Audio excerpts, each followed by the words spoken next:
Assad flees Syria. ISIS Al-Qaeda rebranded themselves as rebels, have captured the country and are now the rulers. As a result, this has created a new dynamic in the country. Let us see how and why this happened. We will see in this video. This began the moment Iran decided to attack Israel. Iran allied with Hamas, an offshoot of Muslim Brotherhood. Hamas declared war on Israel last year on October 7th. They raped, they plundered, they mutilated, they castrated, they maimed, they skinned many people, men, women, old children, etc. They kidnapped and abducted so many hostages and brought them to Gaza, where they are ruling. As a result, Israel began attacking Gaza, and hence Iran officially declared war on Israel.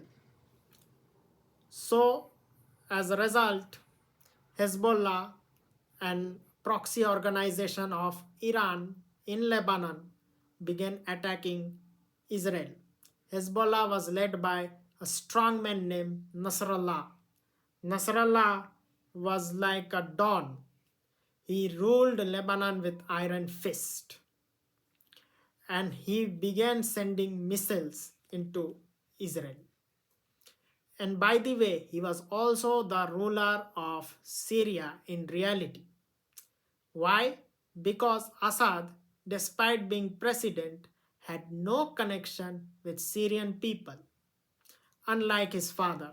So he outsourced entire administration to Hassan Nasrallah. Hassan Nasrallah did lot of torture, suppression of dissidents, and dictatorship across Syria through Assad's regime. And hence, people of Syria began protesting this regime in 2011, which was crushed and resulting in a civil war. This civil war went on till 2015 when Obama decided to give a nuclear deal to Iran, in which Iran will not have nuke for 15 years. In exchange, Iran gets money from the West. And this money was used by Iran to fund or terrorist organization like Hezbollah, UN designated. So, as a result, Hezbollah became too powerful against organization like ISIS Al-Qaeda. And ISIS Al-Qaeda began losing. When Trump came to power, he had withdrawn all support to ISIS Al-Qaeda and other forces in Syria and Iraq, resulting in total capitulation of Sunni forces. It seems like Assad was winning, but no, Iran stopped complete capture of Syria in return of deal with Hamas regarding October 7. Why? Because Hamas is linked to Muslim Brotherhood, and Muslim Brotherhood is father of Al-Qaeda and ISIS. So hence, when war began, this was being kept in mind. And when Hassan Nasrallah began attacking Israel, Israel killed him as well as all his commanders by October beginning of this year. As a result, there was a huge vacuum left in both Syria and Lebanon. Shiite all over this region got scared and they were crying, and Sunni were celebrating. Exploiting this opportunity, Julani, an Al-Qaeda ISIS ex-member, now member of Hayr Shalm, HTS, have led this organization like a typical warlord. He began declaring war on Assad's regime on 27th November this year. So before this, Erdogan gave Assad an opportunity to have concession like returning all refugees from Turkey to Syria, as well as giving equal representation to Sunni in the Syrian government, which Assad refused because their master Iran told so. So Erdogan took revenge through Julani. So it seemed that Assad would defend, but Assad's army was unprepared because we know Hezbollah collapsed. And as a result, entire Syria got captured within 2 weeks by ISIS Al Qaeda led rebel forces. Assad had to flee the country. It seems surprising that Russia did nothing to save Assad's regime. Why? Because Russia also have relative in Israel. Russia does not want to anger Israel through Iran because Israel already bombed Russian bases and warned Russia that if they support Iran, Israel will go after Russia as well.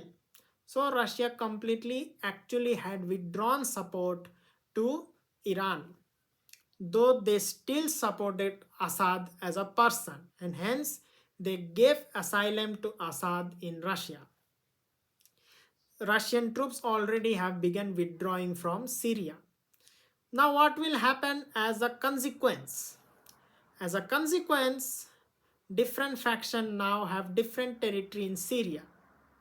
Yet, the most powerful have almost united all of factions, that is, HTS led by Julani, and Julani is now the new leader of Syria. As a result, Julani faction already began attacking Kurdish faction. He wants to eliminate Kurds with the help of Erdogan because both see Kurd as a destabilizer in their country. They see them as YPG, PKK, which is organization name of Kurds. Now minority will be heavily endangered because Julani, being an ex-member of ISIS Al-Qaeda, believe in 100% Sunni state. So Christian will be wiped out, Druze will be wiped out, other community like Yazidi, Kurd and Shia will be also wiped out. We have already seen Shiite mosques getting attacked and looted, and many women are taken as captives, and men are being castrated and killed. Lebanon is scared, especially Shiite and Christians, because now their turn is also coming. Now, who are happy? The Western world is somewhat happy because Iranian influence have badly waned. Yet they are also tensed equally because Sunni Muslim Brotherhood led organizations are now dominating this region. Hamas backstabbed Iran and congratulated Erdogan and Julani for the victory. They are now even demanding to eliminate Hezbollah. So funny. Iran had stupid choice and Iran won stupid prizes. Yet for Israel, it has mixed emotion. Israel is happy that Iran is out, but Israel is equally tense because Erdogan-led Sunni faction have taken control over the country. And Erdogan is equally dangerous for Israel. So as a result, Israel already began preemptive invasion into Syria. They already have captured entire Quneitra governorate as well as parts of Rif Dimashq and Dara governorate, which are territory east of Golan Heights. Israel is doing it as a preemptive measure to secure their territory. Already, new regime in Syria is blackmailing Israel of attacks. Now, what will be its impact to India? In India, it will have a huge impact on prices of oil and other commodity because we already know how oil is connected to everything in our economy and how oil is important to each economy worldwide. For India, this is a moment of loss because oil price will rise due to which prices of every commodity will rise. Yet, another bad thing which may happen is that conflict in Middle East may go out of control, which is also giving tension to countries like Saudi, Emirates and Egypt, Morocco as well.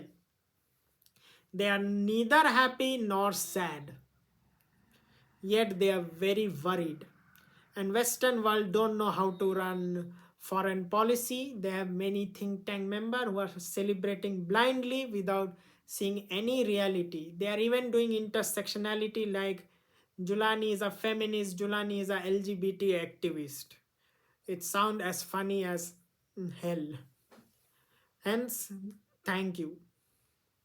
If you do like the video, do press like button, do subscribe to channel, do comment, do share if you have something to say about this video, whether you like it or not.